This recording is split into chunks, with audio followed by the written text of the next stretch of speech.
Selam arkadaşlar. Nasılsınız? Umarım iyisinizdir. Bugün biliyorsunuz binek sistemi geldi. El alışkanlığı bunları toplayayım. Ama aslında bugünkü videomuzun ana konusu gördüğünüz gibi dünya sıralamasındaki hesaplardan bir tanesini inceleyeceğiz. Son durumlarına bakacağız. Şimdi bir yandan mikrofonu da kontrol edeyim. Farklı bir mikrofonla çekim yapıyorum. Hatta binek yapmış mı ona da bakayım. Emin kardeşimizin hesabındayım arkadaşlar. Hemen konuştuğumuz konu binekler gelmiş. Sarı binekler. Kudret zırh ve üstüne yeteneği de var, özelliği de. Bu tam böyle kirosluk olmuş. Gerçekten tam bir kiros atı. Paladini var. Bu da zırh kuşatma. Hadi bunu da şeye arkasına koyduğun örnek veriyorum. Boudica'ya verebilirsin. Bu da sıra tabanlı. Daha çok işte RAM kompu için. Hepsini harcamış belli ki sarılara kadar çıkartmış. Araştırmaya baktığımızda hemen bakın yani hani abi adam Kraken ya ve daha 358 var. Bakın daha bugün geldi bu. Benim bahsettiğim konu buydu. Gerçekten çok bomba. Acayip hızlı gidiyor. Yani böyle bir şey yok. Krakenler ne yapacak bilmiyorum.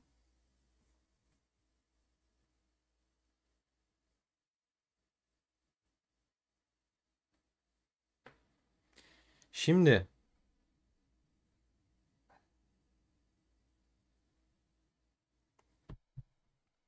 bu tarafı anlatıyorum anlamayanlar için. Daha önceki videomu izlememiş arkadaşlar var. Hatalı atları yapanlar var. Öncelikle elinizdeki bütün atları geliştirmeyin arkadaşlar. Çünkü her kahramana at verebiliyorsunuz. Her kahramana at verebiliyorsunuz. Daha sonrasında özellikleri zaten gördünüz az önce. Mesela açık açık gösterdim ve söyledim size. Bu bir kudreti var, zırhı var. Pasif beceri kudret hasarı da %6 arttırıyor. Nedir bu? Kiros içindir bu. Bu da onun arkasında Boudica için olabilir. Mansa Musa için olabilir. Hem zırh hem kuşatma yani savunma ağırlıklı bir at. Arkasına koyabilirsiniz bunu. Sıra tabanlı beceri hasarı, kudret ve kuşatma. Buradaki kendi hesabımdan da gösteririm. Bineklere daha detaylı da gireriz. Süsleme açmış mı? Vallahi açık. Yani şeyleri açmış. Süslemeleri de takmış gördüğünüz gibi. Yani daha da 15 tane araması var. Gerçekten çok güzel gidiyor. Emin kardeşimize de selamlar buradan. Yiğit kalkan yapmış. Seviyesine baktığımızda daha ilk seviyede. Ama güçlendirebilir. Elinde yeterli materyali var. Arttırabilir buradan. Daha önceki videomu izlemeyenler varsa izlesin. Buradan yükseltmeyi, detayları, niteliklerini, yüzdeliklerini her şeyi gösterdim arkadaşlar. Mutlaka bir önceki videoyu izleyin. Ben zaten bu videonun ilerleyen kısımlarında sağ üst köşeye de koyarım. Dönelim araştırmaya. Arkadaşlar burası tamamen saldırı, güç üzerine odaklı olan kısım sağ taraf. Mesela şu mızraklı için, bu süvari için bakın. Süvarilerin saldırısı %1,5 veriyor şu anda. İkinci seviye atarsa %3 olacak. Savunma 1,5 veriyor. Can 0,75 veriyor. Tüm birim türlerinin saldırısı veriyor. Tabii ki burada yazdığı gibi bineğe bindiğinde etkili olacak bir şey. Yani bineksiz kahramanınıza böyle bir buff gelmeyecek. Bilginiz olsun. O yüzden bütün bineklerinizi harcamayın. Tekrar tekrar söylüyorum. Boş yere binekleri çiftleştirmeyin. Geçelim sol tarafa. Sol tarafta da arkadaşlar bu binekleri çiftleştirirken alacağınız bufflar, korunacak özellikler, yüzdelik ihtimaller bundan bahsediyor. Umarım seste bir problem yoktur. Farklı mikrofonlar deneyince bir tedirgin oluyorum. Hemen şöyle bir bakayım uygulamadan. Bir problem görünmüyor.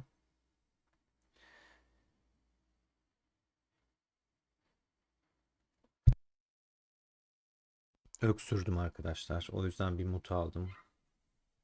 Şimdi bakın, arama ustalık kazancının daha fazla veriyor. Ustalık kazancı dediği de içgörü puanı artı ustalık kazancını gösterdim bir önceki videoda. Nitelik artış ihtimali, mutasyon ihtimali, kalıntı ihtimali.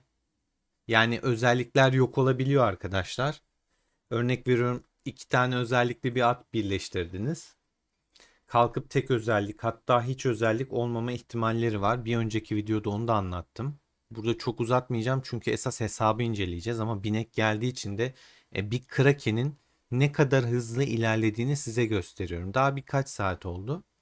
Akşama nasıl olacak bu hesap hiçbir fikrim yok.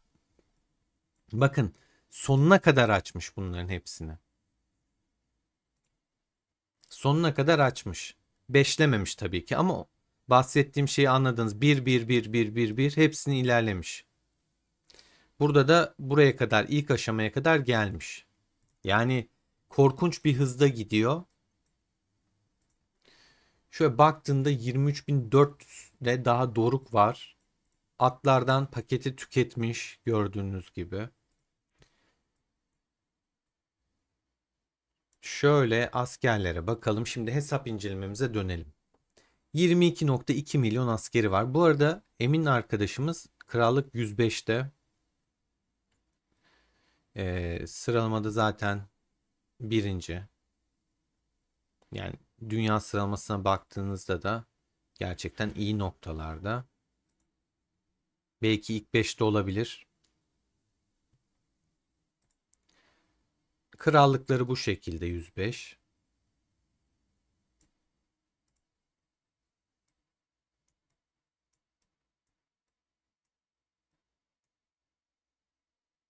Gördüğünüz gibi böyle gidiyor. Güçleri var bayağı, ama sonrasında düşüşü biraz sert oluyor. Üniversite fulldür. Eksik olacağını zannetmiyorum. Yani ekonomi kısmı bile her şey tam arkadaşlar.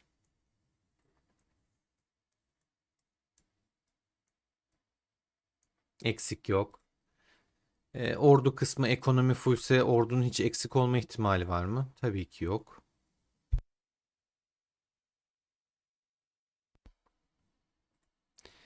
Evet, geldik mor kısma. En son galiba eksikler vardı. Evet, Maraşel kahramanlardan bir eksiğimiz var. Onun dışında ama hiç yok. Şaka gibi ya. Her şey full arkadaşlar. Ama tabii ki hani baktığımız dünya sıralamasından bir hesap. 320 milyonun üzerinde gücü var. Ya istese şunu da basacak zaten. Hatta bakalım. Kaynak 7.67 milyar. Yani korkunç bir kaynak. Her şeyin full olmasına rağmen en zor yaşanan şey nedir arkadaşlar gelişirken? Kaynak bulma. Ama Emin yardırmış bu konuyu da. Zaten her şeyde gelişmiş durumda. İhtiyacı da yok. Araştırma hızlandırıcıya bakar mısınız? Böyle bir şey olamaz. Böyle bir şey yok. 2051 gün. İyileştirme 890. İnşaat 1026. Yani orada Maraşeli niye fullemiyor? Tamamen keyfi arkadaşlar. Tamamen keyfi. Şu çantada baktığında toplamda 3000 günün üzerinde hızlandırma var. Zaten sırf şu ikisi 3000 günü geçiyor. Buradan 1890 gün ki iyileştirme çok çok önemli. Çünkü KVK'larda fiil, çöl, yani artık bütün etkinlikler hep savaş üstüne ve savaşırken askerlerinizi zamanında iyileştiremezseniz ya savaştan geri kalıyorsunuz ya da etkinliği böyle boş boş izliyorsunuz. O yüzden o hızlandırmalarda çok değerli ve kıymetli. Gerçekten çok korkunç. Yaklaşık 4000 gün burada hızlandırma var. Belki daha bile fazla. Buff konusunu merak ettim şu an. Saldırı buffları ne alemde? 1791 sarı kafa arkadaşlar. Buff'a bakalım. Geçtim mi? Şuradan 13 tane sarı, 186 tane mor, 33 tane sarı savunma, 189 tane de mor savunma var. Ya korkunç ya. Ha, şeye de bakalım, restoreye de bakalım.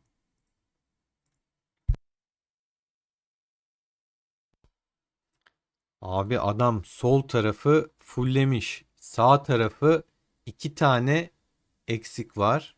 3 düzeltiyorum, işleme de var.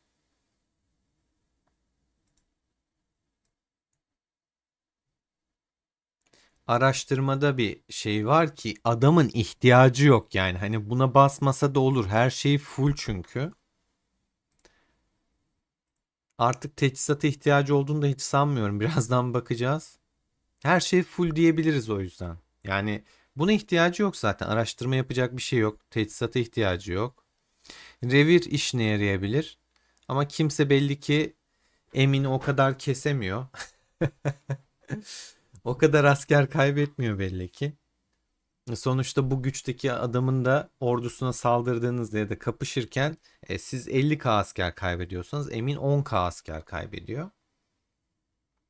Üretim yerlerini geliştirebilir. Bunlar eksik diyebiliriz. Zaten nitelikte neredeyse sona gelmiş. 38'e gelmek üzere. Bir tanesine bassa 38 olacak. 38'den de can bonusu alacak. Paralı asker kesin ve kesin bence full. Yani olmama ihtimali yok. Nerede paralı asker kampı? Saklamış artık o kadar yani. Hani umrunda değil. Gözünün önünde olmasın demiş bence kesin. Evet gördüğümüz gibi full. Yani azını da beklemezdim. Şimdi geçelim komplara. 27 milyon okçu komp arkadaşlar. 27 milyon okçu. Yani ana komp falan değil. Bakalım şöyle. Hemen bineği uyarısı geliyor. Daha yeni geldi. Sıcak sıcak. Taze taze. Yüzük 40. Teçhizatlardaki taşlara bakalım. Kapasite, strateji. Bakın arkadaşlar şunun altını çizmek istiyorum. Bana işte kompları gösterir misin? İşte kompları göstermiyorsun. Çok güzel içerik ama komplar yok diyorsunuz. Arkadaşlar izlemiyorsunuz belli ki. Ben size dünya liderlerinin yani oyundaki dünya sıralamasındaki hesapların komplarını gösteriyorum. Kraken videolarıma bakın mutlaka. Geçmişten günümüze nasıl değişiklikler gösteriyor? Hangi kompları kullanıyorlar? Neler yapıyorlar? Detaylı bir şekilde gösteriyorum. Yani kolay kolay yapılabilecek şeyler değil. Bugün Emin kardeşimizin hesabına bakabiliyorsak onun tamamen bana olan güveninden kaynaklı. Şimdi baktığımızda milyonluk hesap yani bu. Kapasite 4650. Kapasite taşı koymuş. Geliştirilmiş taş bunlar arkadaşlar. Strateji, can, aktif beceri tamamen uygun. Teçhizatta bir tane şurada 4 yıldızın altında var. Zırhta. Yüce Dağ yüzüğü koymuş. 40 seviye. Yeteneklerde baktığımızda Doğuş Alevi ve Strateji Ustası'nın ihsanı. Charlemagne'ye baktığımızda 40 seviye karga yüzüğü. Zaten mor yüzükler için 40 son seviye demek arkadaşlar. Teçhizatlarda 2 tane 3 yıldızın üzerinde olan var. 3.1 yıldız. Taşlara baktığımızda yenileme etkisi, aktif beceri hasarı, strateji, can. Theodora'ya baktığımızda of Süleyman'ın yüzüğü bu arkadaşlar. Yeteneklerine bakmadık onu da göstereyim. Savaş taktiği ve kana susamışlık kullanılmış. Daimi alev kanatları 40 seviye. Binekli kendisi. Bineği de yo verilmemiş. Daha binekler boş. Savaş taktiğiyle ölümsüz ordu yetenekleri kullanılmış. Teçhizatlar hepsi 3.1 yıldız. Yani teçhizatlarını aslında fulllemiş, sadece şimşek kristaline ihtiyacı var. Şöyle göstereyim. Taşlara baktığımızda kapasite, strateji, yenileme etkisi ve zırh olarak kullanılmış. Abi yüzük çok güzel ya. Evet, Kiros'a geldik. 26,5 milyonda Kiros'u var. Yıkım habercisi 41 seviye maşallah. Sarılarda da şu an daha 40'ın altında görmedik ve hepsi 4K'lık yüzük arkadaşlar. 4K'lık yüzük. Evet. Onun dışında Kiros kompu zaten benim en sevdiğim komp. Teçhizatlar full. Bir tane şurada eksik var. Taşlara bakalım.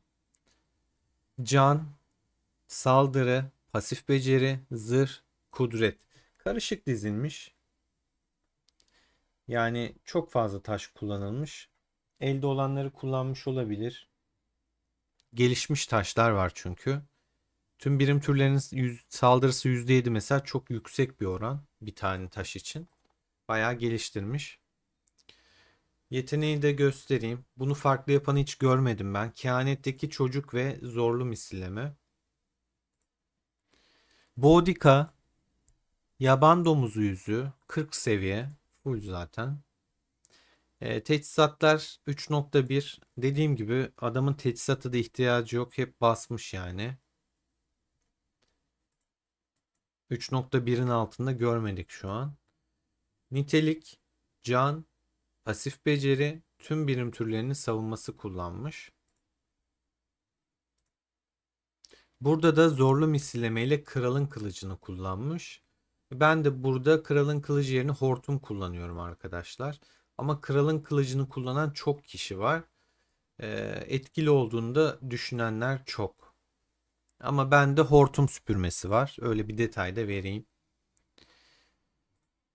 Mansa Musa da porsuk yüzüğü tercih etmiş. 40 seviye. Artık seviyesine değinmiyorum. Full. Teçhizatlar da yine 3.1, bir tanesi 4 yıldız. Taşlara bakalım. Pasif beceri taşı, kudret, zırh, savunma, can. Kudreti buna vermiş. Boudica'ya vermemişti. Kudret Boudica'da görmedim yanlış hatırlamıyorsam. Çok taş vardı ama evet, kudret yok. Ama hasarı çıkartan da Mansa da vuruyor. Eyvallah, ama Boudica'da hasar çıkartıyor ve bence daha fazla çıkartıyor. Kudret taşını Boudica'da değerlendirebilir. Altın yolculukla korkusuz misilleme açık. Ben de burada altın yolculukla kralın kılıcını kullanıyorum arkadaşlar. Ben de Boudica'da mesela o kralın kılıcı, bende Musa'da kralın kılıcı var arkadaşlar. Öyle bir farklılık var kompumuzda. 29 milyonluk Arthur kompu var.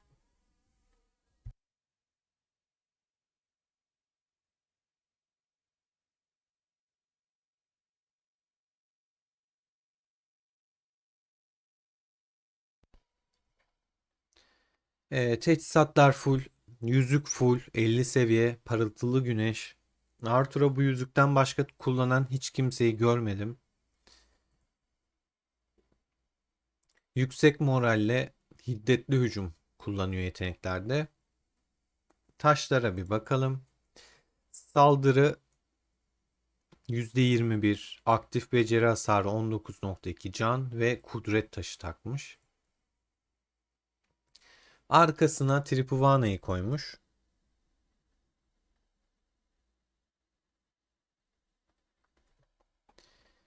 Tripuvana'da da adil yargıyla kralın kılıcı kullanılıyor. Yüzük göğe giden şövalye 40 seviye. Abi sarıların da hepsi 40 ya. Teçhizat 2 tane, 3 tane 4 yıldız, bir tanecik 3.1 yıldızı var. Sıra tabanlı beceri hasarı, can, nitelik, kapasite, kudret. En arkaya da Lagerta koymuş. Onda da olağan dışı kan bağı ve yüksek moral açık. O sakin suyu 50'lemiş. Yani son seviye maksimumu çekmiş bunu da. Sakin su yüzüğü çok güçlü ve güzel bir yüzük bu arada arkadaşlar. İlk 18 saniye boyunca alınan hasarı %40 azaltmak çok ciddi bir zaman. Gerçekten çok ciddi bir zaman. Mesela Lubu gibi, Ramses gibi kıtalar skill'lerini ilk 18 saniye içinde atıyor arkadaşlar. Ama Kiros gibi uzun süre vuranlar daha geç attığı için o 18 saniyenin dışında kalıyor. Ama örnek veriyorum, Lubu'nun anlık size çıkacağı hasarı ya da Ramses'in ya da Miyamoto'nun çıkacağı hasarı bir nevi engellemiş oluyorsunuz sakin suyla. Bu bilgiyi de hiçbir yerde bulamazsınız. Teçhizatlar full. Şaka gibi 4 yıldız hepsi. Yani Şimşek Kristal'in harcanın haddi hesabı yok. Kudret taşı, aktif beceri, hasarı, kapasite, tüm nitelik, tüm birim türlerinin saldırısı koymuş. Karışık bir taş dizilimi yapmış. Yeteneklerde bir farklılık var mı? Bunu da açmadın demeyelim ama genellikle savaşçı, maraşal, işte taktikçi, bunların yetenek dizilimleri hep standarttır. Bilginiz olsun, bu da standart. Lubu kompu 27,5 milyonluk bir Lubu kompu var. Ortada Timur'u değerlendirmiş. Papatya 30 seviye. Teçhizatlar full. Yetenek yırtıcı kaplan ve zayıf noktaya saldırı. Lubu'da da arkadaşlar çok sorusu geliyor. Ben bu iki yetenek dışında farklı bir yetenek kullananı görmedim. Yüzlerce hesap inceledim. Gerçekten yüzlerce hesap inceledim. Özelden birçok arkadaşım soru soruyor çünkü hesaplarıyla ilgili destek istiyor. Acayip hesap inceledim. Lubu'da bunun farklısını görmedim. Taşlara baktığımızda saldırı, kudret, ikincil vuruş. Mükemmel bir dizilim. Çok güzel. Bunun anlık hasarda, çıkacağı hasarda çok yüksek olur gerçekten. Arkada bir Timur'umuz var. Gece kurdunun yüzüğü. Son seviye zaten. Seviyesine değinmeyeceğim. Yetenek olarak tavlı çelik ve eleştirel içgörü. Timur'da da ben bunlardan farklısını görmedim. Bu ikisini gördüm genelde. Zayıf noktayı saldırıyı çok çok az bir kesimde gördüm. Benim de yapacağım dizilimde ideal olanı, ben bunları tercih ederdim.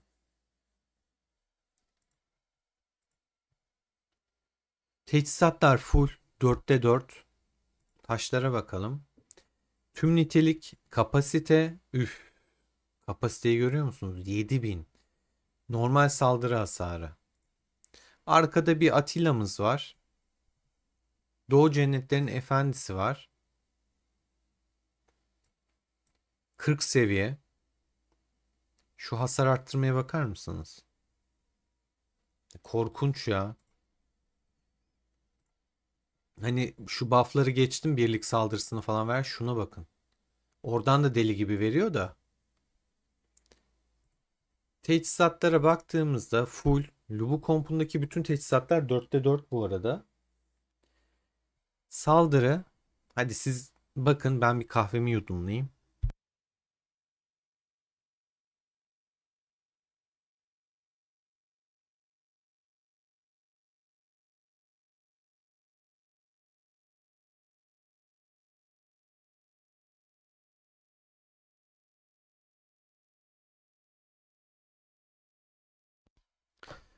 Yani gördüğünüz gibi eleştirel içgörüyle savaşçı şarkısı kullanıyor. Hiç savunmaya yüklenmemiş burada. Yeteneklerde de çok kırılgan bir lobu ama anlık hasarda çok yüksek olacaktır bunun. 25,5 milyon gücüne bir de Belisarius kompu var. Şaşalı'yı burada kullanmış. Bir an dedim Mulan'ı falan mı Şaşalı'yı saklamış, ne yapmış diye merak etmiştim. Burada da baktığımızda teçhizatlar 3,1 yıldız, 2 tane, bir tane full, bir tane öyle böyle diyebiliriz. Stratejik takip ve kapkan demir toynak. Yeteneklerini kullanıyor. Bakın çifte saldırıyı da açmış, denemiş. Beğenmemiş demek ki. Şaşalı 40 seviye zaten. Teçhizatların taşlarına da bakalım. İkincil vuruş beceri hasarı. Tüm birim türlerinin saldırısı. Tüm birim türlerinin canı. Kahraman tüm nitelikleri strateji. Arkasında bir Ahsoka'mız var. Elizabeth yok. Şimdi kahramanlara da bakacağız. Elizabeth'in olmama ihtimalinin hiç olduğunu zannetmiyorum. Kullanmamış diyebiliriz. Zafer kükremesi ve zayıf noktayı saldırıyı tercih etmiş burada. Yüzük geyik yüzü seviyesi 40 zaten. Teçhizatlar 3.1 yıldız. Taşlara bakalım. Kapasite 4600. Zırh 15. Normal saldırı 7. Tüm nitelik 10. Kudret 10.5. İkinci vuruşta 6.9. İkinci vuruş yeteneği. İkinci vuruş yeteneği. O yüzden buna da ikinci vuruş taşı rahatlıkla kullanılabilir. En arkaya Hannibal koymuş. Yani değişik bir dizilim yapmış işin gerçeği. Arkada da yonca yüzüğü var. Savunma için güzel bir yüzük bu arada. Zayıf noktaya saldırı ve ezici tesiri açmış. İlk kez böyle bir dizilim gördüm bu arada. Memnun mu? Sorarım. Yorumlarda buluşuruz. Soran olursa yanıtlarım. 3 tane taş koymuş. Tüm nitelik, kapasite, ikincil vuruş, beceri hasarı. Şimdi geçelim diğer komplarına bir bakalım. Mesela şuradan Mulan kompu rahatlıkla yapabilir mi? Çok çok rahat yapar. Ranisi de var boşta. Şeyi de var. Mehmet'i de var. Neyse buradan bakmayalım. Buradan çünkü daha şey oluyor. Yetenekler de açık. Biz kahraman yerinden bakalım direkt. 71'de 68 kahraman var. Hangileri yok? Şu an merak ettim. Elizabeth gerçekten yok mu? Tabii ki de olmama ihtimali yok dedik ve yok. Yani var. Santuz almamış. Sandy yok almamış. Philip almamış. Onun dışında her şey var. Elinde 1100'den fazla sarı kafa var. Yani istese sıfırdan iki kahramanı çok rahat 5. yıldıza atabiliyor. Bilginiz olsun. Hani buradaki yıldızlar sizi aldatmasın. Kullanmadığı için fulllememiş. Elizabeth'i de fullleyebilir. 3 yıldızda bırakmış. Eline de bir tane yüzük tutuşturmuş. Herald'a da aynı şekilde. Şimdi onlara da bakarız. Mulan, Süleyman, ay Mehmet. Süleyman da gönlüm Süleyman da ama işte Süleyman'ımız aslında şaşalıyla Süleyman'ı çok güzel kullanabilir. Süleyman çok güçlü. Benim test server'da denemelerimde okçuların hepsini daimi alev kanatlarıyla Süleyman kesiyor bu arada. Nedense hala bunu bilmiyorlar ya da kullanmıyorlar. Ramses kullanıyorlar ama bende öyle yüzük olsa kesinlikle Süleyman'ı tercih ederim. Çünkü Süleyman Ramses'i kesiyor arkadaşlar.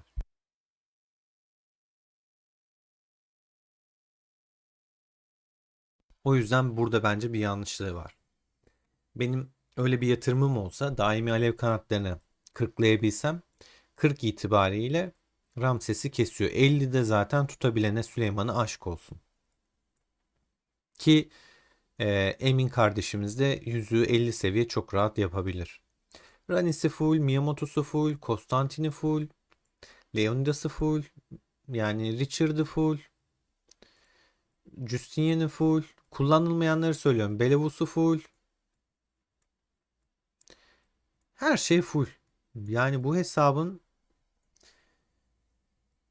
şeyi çok korkunç ya. Gücü çok korkunç. Atladığım bir şey var mı? VIP 18 zaten arkadaşlar. Full. Mağazada her şey açık. Bakın düdükler bitmiş. Bu arada şunu da söyleyeyim. Mağazadan düdük alabiliyorsunuz. Düdükleri teknik puan veren buralardan da alabiliyorsunuz. Bilginiz olsun. Buradan düdükler geliyor. Ee, Buradaki etkinliklerden şuradan da galiba veriyordu. Bir de kabile savaşlarından da verecekmiş sanırım. Şuradan hatta yazar. Aynen bakın, kabilelere karşı seferberlik. İttifak hazinesi. Burada da var. Erdem'de de şansınıza çıkabilir diyor. Bilginiz olsun. Öf, imparatorluk parası şu an dikkatimi çekti. 7,2 milyon imparatorluk parası. Ne yapacak bu adam bu kadar imparatorluk parasını? Dedim burada da bir birikmişlik var mı? Buff'lara bakalım. Kral zaten. Saldırı, savunma, can var. Ferman var. Buradan 5-5-5. Hasat etkinleştirilmiş. Şampiyonluk şeyi olduğu için ittifak topraklarını. Bu arada onu demişken merak ettim. Evet, görkemlisine bakalım. Şu an ne alemdeler? Şu an bayağı gerideler. Güçlü ittifaklarla, krallıklarla eşleşmişler. İttifak diyorum. Çok sağlam krallıklar var.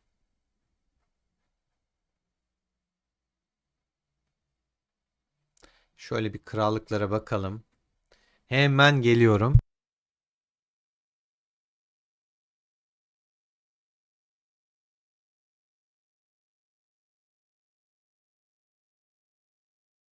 Siz krallıkların analizini yapın arkadaşlar. Yani yorumlarda buluşacağımız o kadar çok konu var ki bu videoyu izleyip yorum atmayan, fikrini söylemeyen haindir. Net söylüyorum. Yani çok çok detay var ya. Binek özellikle arkadaşlar. Binek var. Binek geldi. Herkesin merak ettiği. Ve ben size daha önceki videolarda ne dedim? Krakenler çok rahat sarı yapar. Mitolojik zor. Acayip zor. Yani 3500-4000 düdük arası bir miktar harcadım. Ve yine de yapamadım mitolojik. Ya şanslıysa %1 ihtimal tutturursa ayrı. Ama kolay kolay olan bir şey değil. Onu net olarak söyleyebilirim. Şu krallıklara baktığınızda tanıdıklarınız varsa 21 çok mu güçlü acaba ya? Bir de şeyi merak ediyorum ben. Şimdi tekillere de bakalım.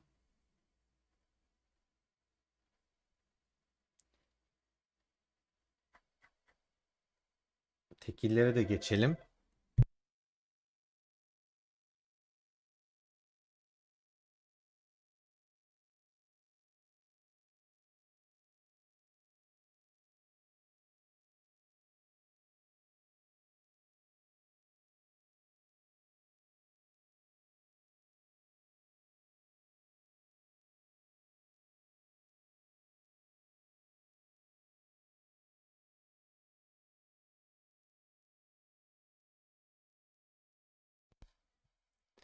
Teklilere de baktığımızda ittifaklara da bir bakalım. İzleyicilerin arasından, bu videoyu izleyenlerin arasından bu krallıkta olanlar var mı bu arada?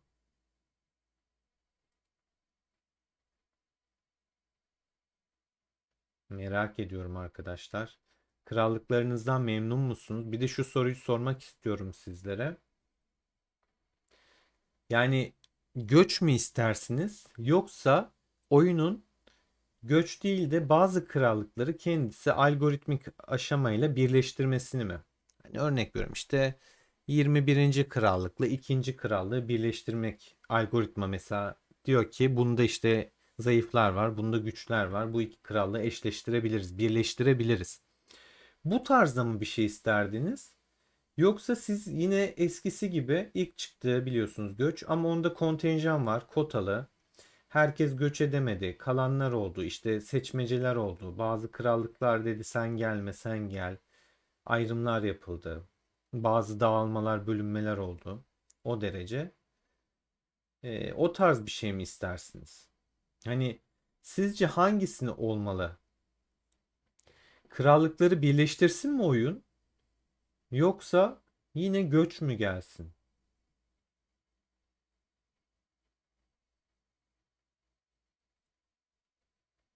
Yorumlarda buluşalım arkadaşlar.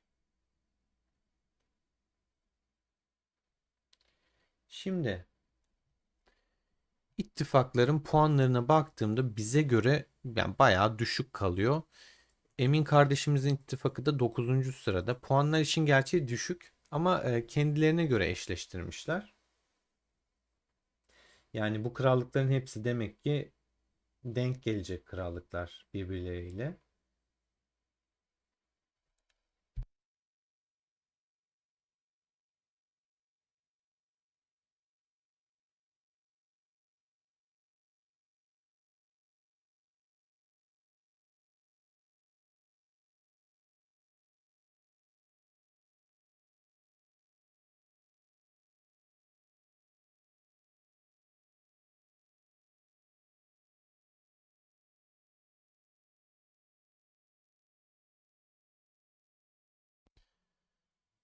Şöyle baktığımda 204 milyon arkadaşlar, bazen boğazım çok kuruyor. Bu kadar çok konuşmak yoruyor beni. 147. Ya şimdi şöyle bir gerçeğimiz var. Emin kardeşimiz üstünde kim var? Stesse var. Angry var. 325 milyon başka kim var? Stesse, Angry. İlk beşte ya. Gerçekten ilk beşte. Coffee Please'de bak gücü. Onların da şeyde böyle hani çok korkunç güçte olan biri yok. Hep 100 milyonlar. Türk görmek çok hoşuma gidiyor ya.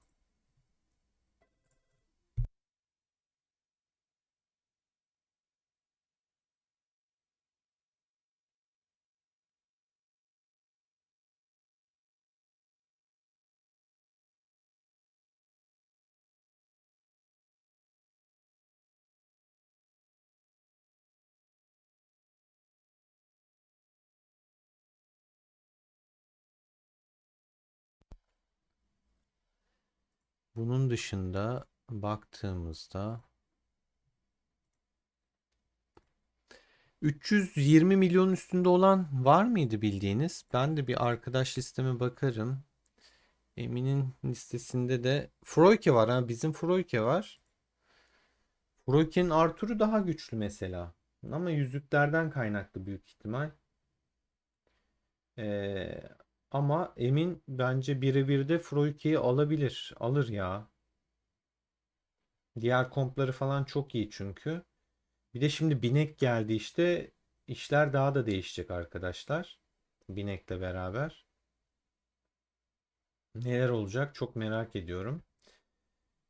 Onun dışında göstermediğim bir şey kaldı mı diye düşünüyorum. Şöyle bir teçhizat şeylerine de bakalım hazineye. Tahmin ettiğimiz gibi adamın ihtiyacı yok. Öylesine verdikleri de var. Kahramanlara baktık zaten birlikte. Çantaya baktık. Düşünüyorum.